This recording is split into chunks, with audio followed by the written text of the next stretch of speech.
नमस्कार, जय माता दी। आप देख रहे हैं मेरा YouTube चैनल ज्योतिष एंड वास्तुशास्त्र में पंडित मनीष कुमार शास्त्री। आप सभी के मध्य एक विशेष ज्योतिषीय अध्याय को लेकर के उपस्थित हूँ। देखो, ज्योतिष का हमारे जीवन में कितना प्रभाव पड़ता है यह आप भली भांति प्रकार से जानते हैं। तो आज एक विशेष ज्योतिषीय अध्याय जिसको हम कहते हैं विष कन्या योग। यह विष कन्या योग क्या है और हमारे जीवन में इसका क्या प्रभाव पड़ता है, और हम स्वयं अपनी जन्म कुंडली में देख सकते हैं कि क्या यह योग हमारी जन्म कुंडली में बन रहा है, और बन रहा है तो किस प्रकार से हम चेक करें और इसका क्या उपाय है। आज इस वीडियो को देखने के बाद आप स्वयं अपनी जन्म कुंडली को देख पाएंगे, इस योग को पहचान पाएंगे एवं इससे निजात पा सकेंगे। बड़े सरल, साधारण, सीधे तरीके से मैं आपको इस वीडियो में समझाने का प्रयास करूंगा। ये जो विष कन्या नामक जो योग है जन्म कुंडली में, ये योग क्या काम करता है? ये आपके दाम्पत्य जीवन को, वैवाहिक जीवन को विकार कर देता है, खराब कर देता है, उसमें अनेक प्रकार की प्रॉब्लम्स खड़ी कर देता है।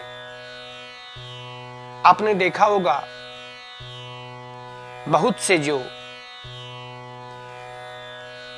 पति पत्नी है उनके आपस में नहीं बनती है, अनेक उपाय कर लिया उन्होंने। तो मुझे तो लगता है कि कहीं ना कहीं उनको अगर आपस में अपनी जन्म कुंडली किसी अच्छे ज्योतिषी के पास में, अच्छे एस्ट्रोलॉजर के पास में दिखाना चाहिए,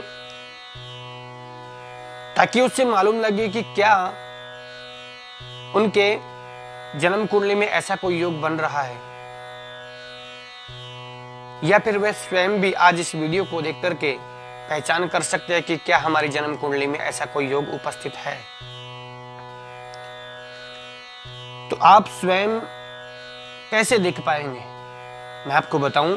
आप अपनी जन्म कुंडली में देखिए, जिस व्यक्ति की जन्म कुंडली में लग्न में अगर शनि महाराज एवं पंचम भाव में सूर्य एवं नवम भाव में अगर मंगल उपस्थित है, तो उस व्यक्ति की जन्म कुंडली में 100%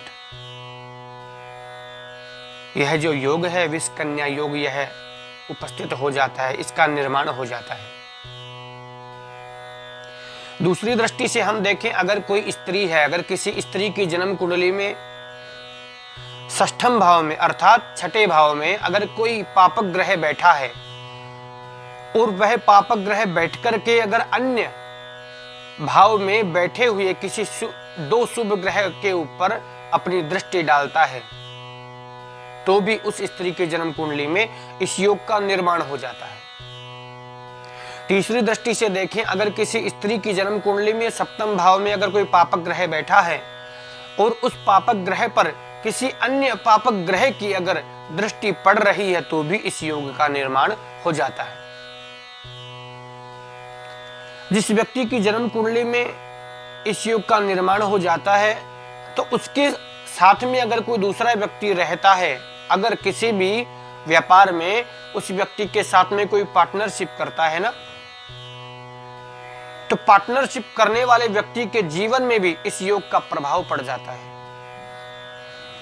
उसे भी इस व्यक्ति की वजह से, जिसकी जन्म कुंडली में विष कन्या योग है, इस व्यक्ति की वजह से उसके जीवन में भी असफलता प्राप्त होती है, उसे भी असफलता मिलती है। तो जिस व्यक्ति की जन्म कुंडली में यह योग अगर उपस्थित है, उस व्यक्ति को जीवन पर्यंत, आजीवन विष्णु सहस्त्र नाम का पाठ करना चाहिए। भगवान विष्णु की जितनी हो सके, जैसे हो सके उपासना करनी चाहिए।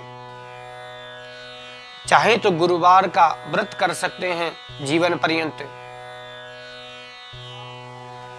भगवान विष्णु की पूजा कर सकते हैं गुरुवार के दिन। गुरुवार को पीत वस्त्र अर्थात पीले वस्त्र धारण कर सकते हैं। और अगर किसी माता बहन, किसी स्त्री की जन्म कुंडली में अगर यह योग उपस्थित है, तो उन्हें वट सावित्री नामक एक व्रत आता है, वह वट सावित्री व्रत करना चाहिए। अगर इस योग के कुप्रभाव से बचना है तो यह उपाय उनको करने चाहिए। अगर यह उपाय ये व्यक्ति करते हैं तो उन्हें इस योग के कुप्रभावों को झेलना नहीं पड़ता है। इनका जो कुप्रभाव है वह शांत हो जाता है, नष्ट हो जाता है। अगर आपको यह जानकारी अच्छी लगी हो तो हमारे ज्योतिष एंड वास्तुशास्त्र चैनल को सब्सक्राइब करें, लाइक करें, शेयर करें। आज के लिए इतना ही। धन्यवाद। जय माता दी।